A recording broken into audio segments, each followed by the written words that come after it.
نحمده ونصلي ونسلم على رسوله الكريم أما بعد فأعوذ بالله من الشيطان الرجيم بسم الله الرحمن الرحيم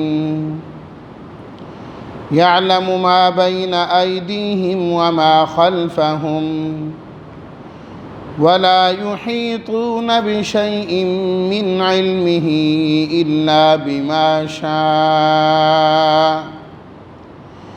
وسع كرسيه السماوات والأرض ولا يؤوده حفظهما وهو العلي العظيم صدق الله مولانا العظيم اللهم صل على سيدنا ومولانا محمد وعلى آل سيدنا ومولانا محمد وبارك وسلم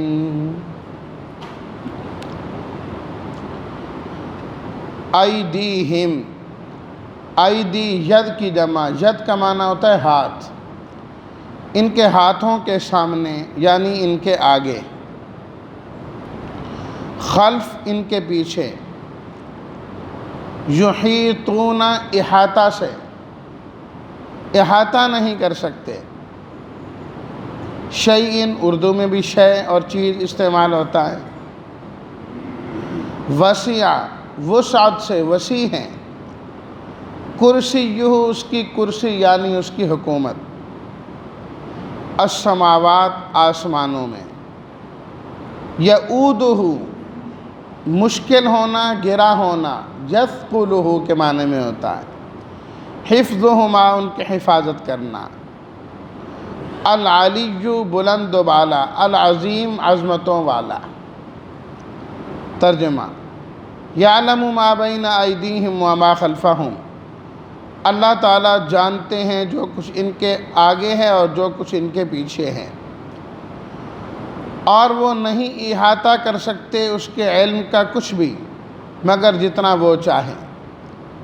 وسع کرسیہ السماوات والارض، وسیع ہے اس کی کرسی آسمان و زمین میں، اور آسمان و زمین کی حفاظت کرنا اس کے لیے مشکل نہیں ہے، اور اللہ تعالیٰ بلند مرتبے والے ہیں اور عظمتوں والے ہیں۔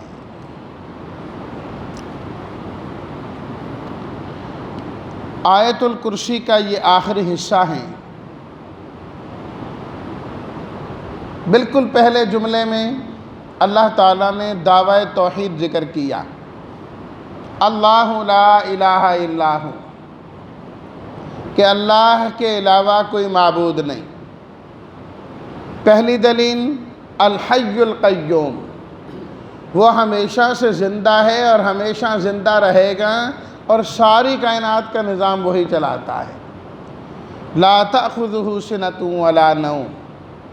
دوسری دلیل اسے اونگ بھی نہیں آتی، اسے نیند بھی نہیں آتی۔ تیسری دلیل لہ ما فی السماوات وما فی الارض، آسمان و زمین کی ساری چیزوں کا مالک اور مختار صرف اللہ ہے اور کوئی نہیں۔ چوتھی دلیل من ذا الذی یشفع عندہ الا باذنہ، اللہ کے ہاں کوئی زبردستی سفارش نہیں کرا سکتا، اپنے مجرم کو نہیں چھڑا سکتا۔ اب اس کے بعد اللہ نے پانچویں دلیل بیان فرمائی، یعلم ما بین ایدیہم وما خلفہم، فرمایا کہ لوگوں کے جو کچھ آگے ہے اور جو کچھ پیچھے ہے، اس کو جاننے والا بھی صرف اور صرف اللہ ہے، اللہ کے علاوہ اور کوئی نہیں۔ انسان آج موجود ہے، کل موجود نہیں تھا، اور آج ہے کل آنے والے دن میں موجود نہیں ہوگا۔ اس سے پہلے کیا ہوا اس کو کوئی پتہ نہیں، صدیاں بیت گئیں، زمانہ گزر گیا، کیا زیر و زبر آئے، عالم میں کیا کچھ ہوتا رہا، تاریخ سے کئی چیزیں تو اسے معلوم ہو گئیں، لیکن اکثر چیزیں اس سے اوجھل ہیں، اسے کوئی پتہ نہیں، یہ نہیں جانتا۔ اور اسی طرح اس کے چلے جانے کے بعد کیا ہوگا، اسے کوئی علم نہیں، جو اس دنیا سے چلا گیا ختم، پیچھے کا کوئی علم نہیں۔ فرمایا اس سے پہلے کیا تھا وہ بھی اللہ جانتے ہیں، اس کے بعد کیا ہوگا وہ بھی اللہ ہی جانتے ہیں۔ اسی طرح یعلم ما بین ایدیہم، انسان کے لیے بعض چیزیں ظاہر ہیں، انسان کے سامنے ہیں، انسان کو ان کا پتہ ہے، اور بہت ساری چیزیں آج بھی انسان کی اس موجودگی میں، ان حالات میں، اس وقت میں، اس دن میں، اس گھڑی میں، اس منٹ میں کتنی چیزیں ایسی ہیں جس کا انسان کو علم نہیں ہے، انسان نہیں جانتا اس وقت بھی۔ فرمایا انسان کے سامنے جو ظاہر ہیں اسے بھی اللہ جانتا ہے، اور جو انسان کے سامنے ظاہر نہیں ہے اللہ اسے بھی جانتا ہے، وہ بھی اللہ کے علم میں۔ تیسری چیز اسی جملے میں یعلم ما بین ایدیہم، اس سے مراد دنیا ہے، خلفہم سے مراد آخرت ہے۔ دنیا انسان کے سامنے ہے، سب نظر آ رہی ہے، چلت پھرت، آنا جانا، زرق و برق، خوبصورتیاں اور جمال، کھانا پینا پہننا سب نظر آتا ہے، سورج چاند ستارے زمین آسمان، یہ پانی، یہ شجر، یہ حجر، یہ ہوائیں، یہ پرندے، یہ جانور، سب نظر آ رہا ہے انسان کو، دیکھتا ہے، یہ دنیا نظر آتی ہے انسان کو۔ اور آخرت سے انسان کی آنکھیں بند ہیں، نظر نہیں آ رہا، کچھ پتہ نہیں۔ فرمایا کہ انسان کی دنیا بھی اللہ جانتے ہیں اور انسان کی آخرت کو بھی اللہ جانتے ہیں۔ انسان کو اپنی دنیا کا بھی نہیں پتہ کہ کل کو میرے ساتھ کیا ہوگا، آج میں خوشحال ہوں، یہ خوشحالی باقی رہے گی کہ نہیں رہے گی، کوئی پتہ نہیں۔ آج غریب ہوں، یہ غربت ہمیشہ رہے گی یا میرے حالات پلٹ جائیں گے۔ آج مصیبت میں ہوں، یہ مصیبت ختم ہوگی یا چلتی رہے گی، نہیں جانتا انسان۔ آخرت کا کیسے جانے گا کہ آخرت میں کیا ہوگا، کہاں پہنچے گا؟ اللہ ہی جاننے والے ہیں، اس کا علم بڑا کامل علم ہے۔ یعلم ما بین ایدیہم وما خلفہم۔ چھٹی ولا یحیطون بشیء من علمہ الا بما شاء۔ فرمایا کہ ساری کائنات مل جائیں، ہر ایک کا اپنا اپنا علم ہے، اور بڑے بڑے صاحب علم، کائنات کی ہر چیز کو اللہ نے علم عطا فرمایا۔ چیونٹی ہے تو اس کے پاس بھی کوئی علم ہے، مچھر ہے تو اس کے پاس بھی ہے، مکھی کے پاس بھی ہیں، جانوروں کے پاس بھی ہیں، پرندوں کے پاس بھی ہیں، مچھلیوں کے پاس بھی ہیں، محدود صحیح ہے تو صحیح نا، جانتے تو ہیں۔ اور انسان اللہ تعالیٰ نے کیا علم عطا کیا، کہاں سے کہاں پہنچا، کس طرح فضاؤں میں اڑنے لگا، دریاؤں کی، سمندروں کی تہ میں جا کر موتی تلاش کرنے لگا، کہاں سے کہاں پہنچا۔ فرمایا یہ سارے کے سارے مل جائیں، اللہ کے علم کا احاطہ نہیں کر سکتے، جو اللہ کا علم ہے اس کو نہیں پہنچ سکتے۔ فرمایا ساری کائنات کا علم، روایت میں فرمایا گیا حدیث میں، ساری کائنات کا علم اللہ کے علم کے مقابلے میں اس طرح ہے جس طرح ایک سوئی سمندر میں ڈبوئی جائے، پھر اس کو نکالا جائے تو اس سوئی کے ساتھ جتنا پانی ہے وہ سمجھو مخلوق کا علم ہے، اور جو سمندر ہے وہ خالق کا علم ہے۔ مخلوق اور خالق کے علم کے درمیان تو یہ مناسبت ہے، یہ مناسبت ہے۔ انسان کتنا بھی علم والا ہو جائے، کتنا ہی علم والا ہو جائے، اللہ کے علم کو نہیں پہنچ سکتا۔ بھئی اللہ کا علم، قرآن مجید میں اللہ تعالیٰ نے کیا فرمایا؟ وَعِندَهُ مَفَاتِحُ الْغَيْبِ، فرمایا کہ غیب کے خزانے اللہ کے پاس، اور ان خزانوں کی چابیاں بھی اللہ کے پاس ہیں۔ لا يعلمها الا هو، نہ ان خزانوں کو اللہ کے علاوہ کوئی جانتا ہے، نہ ان چابیوں کو اللہ کے علاوہ کوئی جانتا ہے۔ یعلم ما فی البر والبحر، جو کچھ خشکی میں ہے اسے بھی اللہ جانتے ہیں، جو کچھ سمندر میں ہے اسے بھی اللہ جانتے ہیں۔ وما تسقط من ورقۃ، فرمایا کائنات میں دیکھو کتنے درخت ہیں، اللہ کے علاوہ کوئی نہیں جانتا، ان تمام درختوں کو اللہ جانتا ہے، اور ہر درخت پر کتنی شاخیں ہیں ان شاخوں کو اللہ جانتا ہے، ان شاخوں میں سے ہر شاخ پر کتنے پتے ہیں ان پتوں کو اللہ جانتا ہے، کتنے پتے سبز ہیں اور کتنے خشک ہیں انہیں بھی اللہ جانتا ہے، کتنے پتے ہیں جو درخت پر لگے رہے ہیں اور کتنے خشک ہو کر گر گئے ہیں اسے بھی اللہ جانتا ہے۔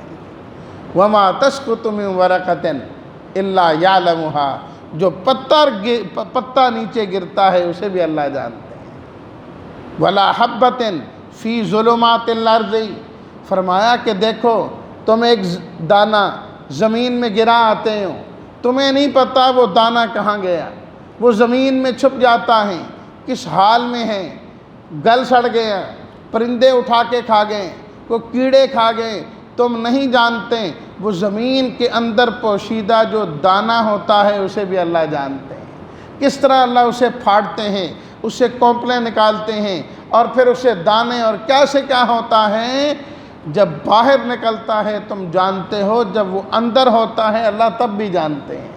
اس ایک دانے سے آگے کتنے دانے نکلیں گے تم نہیں جانتے، صرف اللہ جانتے ہیں، صرف اللہ جانتے ہیں۔ ولا رطب ولا یابس، کائنات میں کتنی چیزیں خشک ہیں کتنی تر ہیں تم نہیں جانتے کہ اللہ جانتا ہے۔ اللہ اکبر، کیا اس کا علم ہے، تم اس کے علم کا احاطہ کر سکتے ہیں؟ انسان کیا جانے، یہ جی مچھر ہے، اس کے اتنے پر ہیں، اس کے اتنے دانت ہیں، اس کے اتنے انڈے ہیں، اس سے آگے اور کیا جان سکتا ہے؟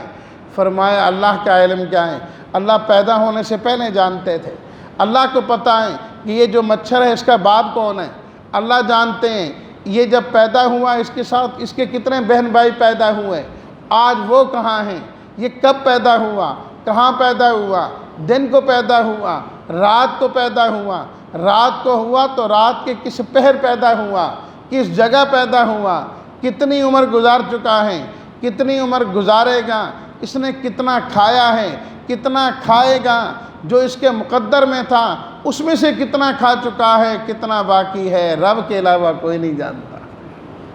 وَلَا يُحِيطُونَ بِشَيْءٍ مِّنْ عِلْمِهِ، فرمایا تم مخلوق اللہ کے علم کا احاطہ کر لے یہ نہیں ہو سکتا، سارا نہیں، بِشَيْءٍ تھوڑا سا بھی اس کے علم کا احاطہ نہیں کر سکتا کوئی، إِلَّا بِمَا شَاءَ، جتنا وہ چاہے بتا دیں، جتنا وہ چاہیں بتا دیں اتنا علم ہو جاتا ہے، اس کے علاوہ کوئی نہیں۔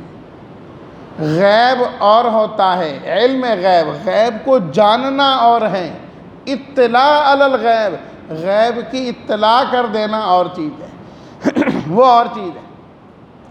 غیب صرف اللہ جانتے ہیں، قُلْ لَا يَعْلَمُ مَنْ فِي السَّمَاوَاتِ وَالْأَرْضِ الْغَيْبَ إِلَّا اللَّهُ۔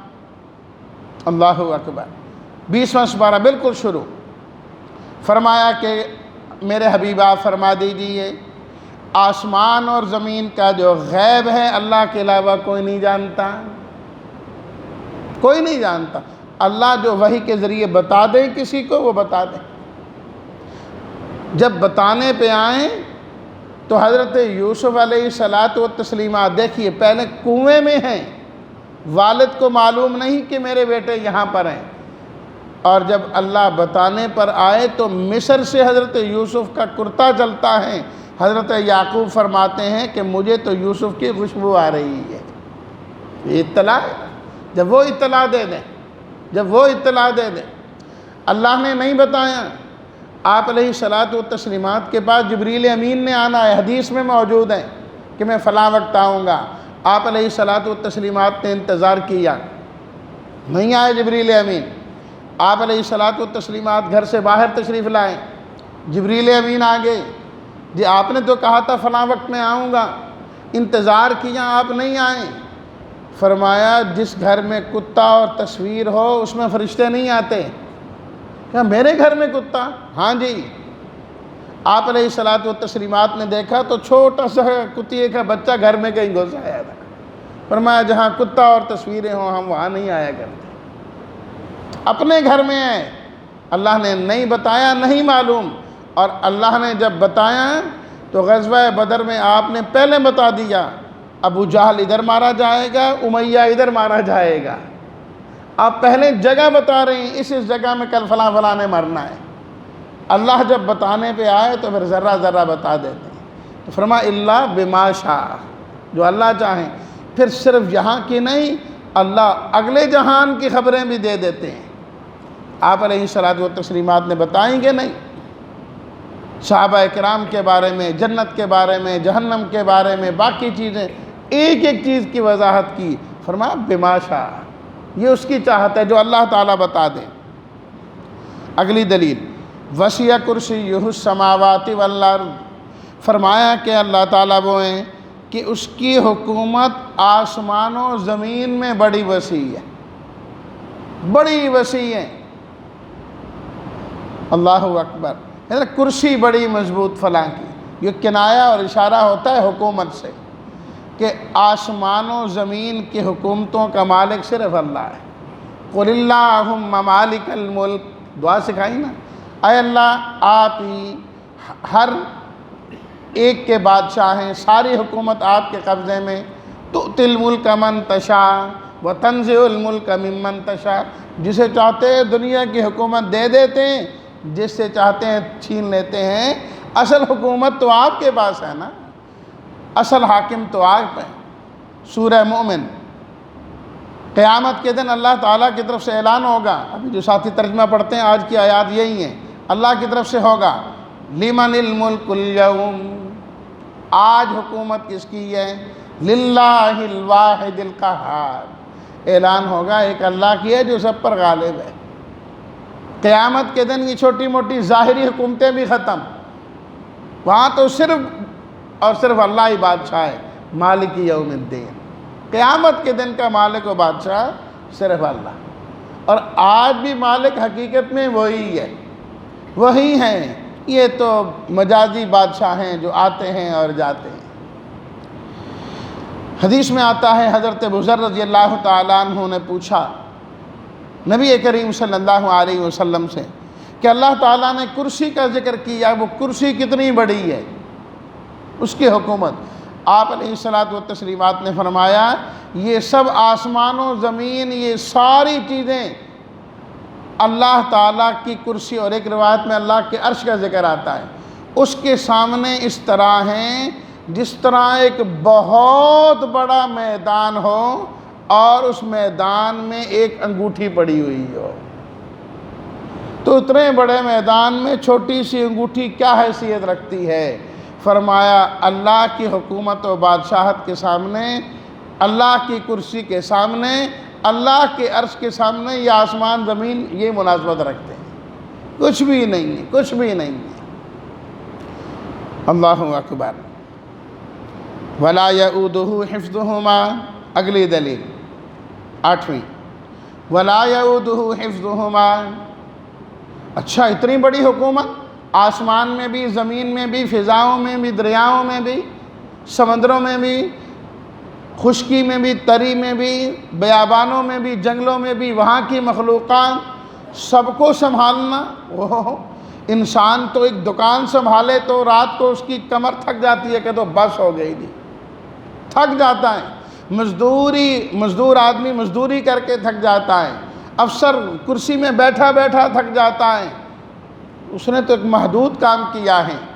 اللہ کی حکومت تو اتنی وسیع، کس کو زندگی دینی، کس کو موت دینی، کس کا رزق بڑھانا، کس کا گھٹانا، کس کو حکومت دینی، کس سے لینی، کس کو عزت دینی، کس کو نہ دینی، کس کو کیا دینا، اتنے فیصلے۔